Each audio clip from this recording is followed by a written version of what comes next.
Olá, eu sou o professor de Geovas Eusébio, vim dar uma aula hoje sobre tabela periódica de elementos.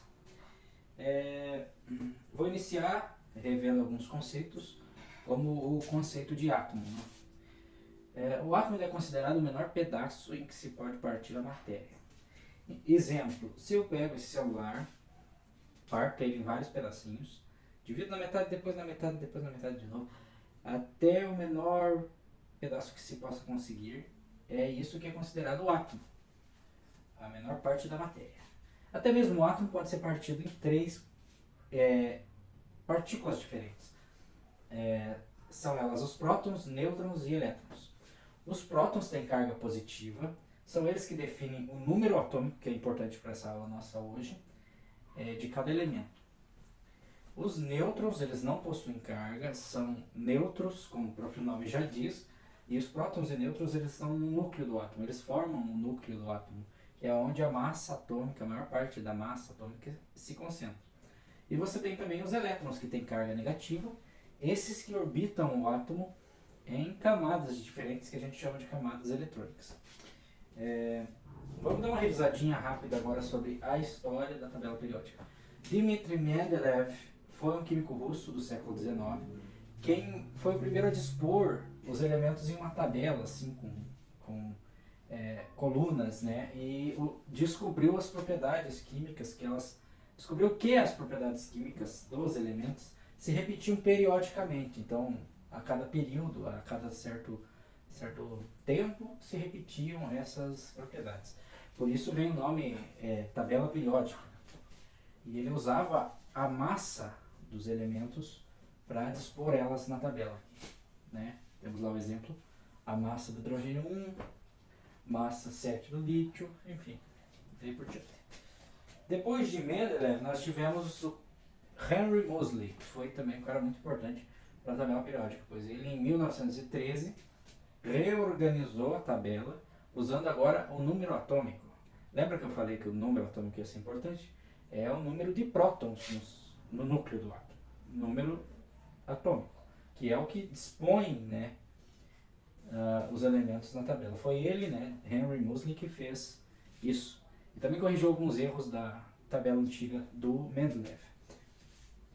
Bom, vamos agora falar um pouco sobre o quadrado famoso da química. Eu gosto de chamar de famosíssimo quadrado da química, pois ele é facilmente reconhecido, né? Você olha para esse quadrado, você sabe que você está falando de química.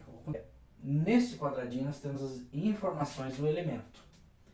O nome dele, aqui nesse exemplo, ferro. O símbolo dele é Fe neste exemplo. Aqui se tem a distribuição eletrônica, a massa atômica e o número atômico.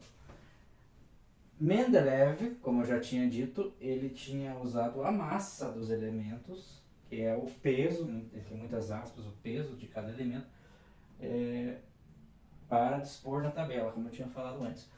Mas foi Moseley que descobriu que esse númerozinho aqui, que é o número de prótons lá no núcleo, que é um número atômico, e é ele que dispõe na tabela os elementos. Muitas tabelas, tá, não têm a distribuição eletrônica, são as mais completinhas que tem. E o que seria essa distribuição eletrônica na tabela? É basicamente a quantidade de elétrons que tem em cada camada. Lembra que eu falei que os elétrons eles estão dispostos em camadas, orbitando o núcleo do átomo? Cada camada tem uma quantidade de elétrons. Aqui no caso do ferro, nós temos na primeira camada 2 elétrons, na segunda 8 elétrons, na terceira 14, e na última camada de valência, que a gente chama, tem 2 elétrons. E você pode ver que para esse átomo ele estar estável, ele precisa ter a mesma quantidade de cargas negativas, que são os elétrons, e cargas positivas, que são os prótons, que é o número atômico, né?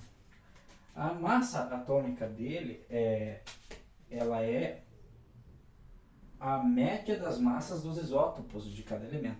Professor, o que é um isótopo? Um isótopo é o mesmo elemento com uma massa diferente. Eu gosto de usar bastante o exemplo do carbono, e vamos agora botar a tabela aqui, né, de uma vez. Eu uso bastante o exemplo do carbono. Por exemplo, ele tem aqui na tabela, a massa dele é 12,01. Por que é 0,01 e não só 12? Nós temos os isótopos desse carbono. um isótopo é um carbono que tem 12 de massa e um isótopo desse carbono é um carbono que tem 13 de massa. Ou seja, existem mesmo os elementos com massas diferentes na natureza. Mas como o carbono 12 é o mais abundante na natureza, é o que mais existe na natureza, fica mais perto do carbono 12, esse númerozinho que fica na tabela aqui, entendeu? Então você pega lá todos os isótopos dos carbonos, faz uma média e dessa média você tem esse número aqui.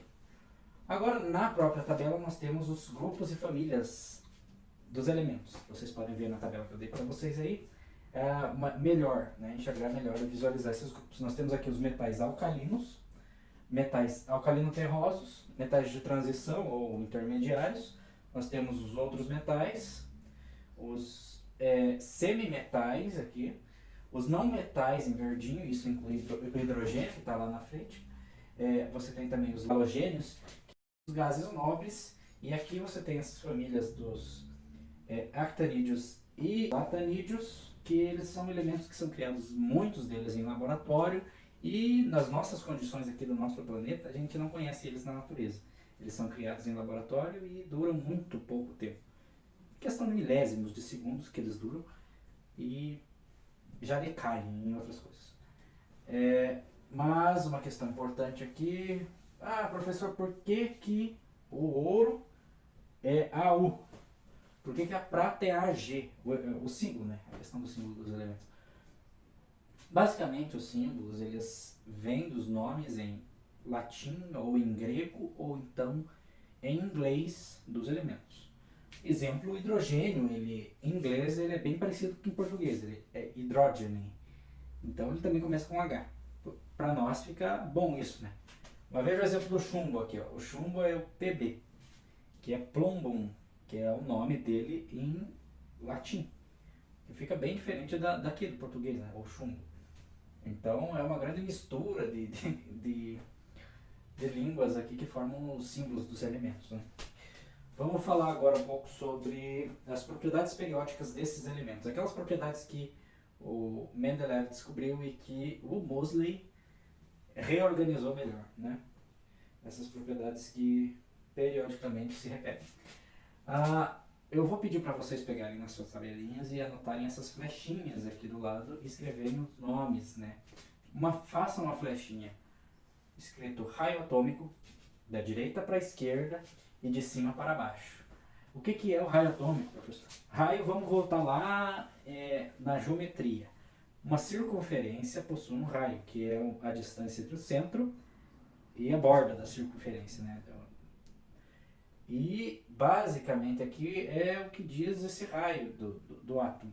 Basicamente é o raio desses átomos. É a distância do núcleo até a camada de elétrons mais externa, aquela camada de valência que eu falei. Então é basicamente o tamanho, né, desse átomo se ele fosse uma circunferência. Aqui a gente pode ver o hélio, né, que é um átomozinho bem pequenininho, né, a circunferência que ele forma é muito pequena. E você tem lá embaixo o frâncio, salvo engano, que fica aqui, que ele é maiorzinho. Né? Esse é o raio atômico. E essa propriedade você pode ver na tabela periódica.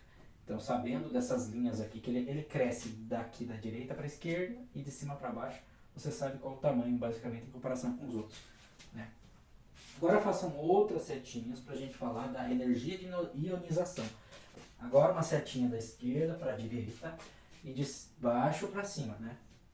Que é como aumenta a energia de ionização. O que é a energia de ionização, professor?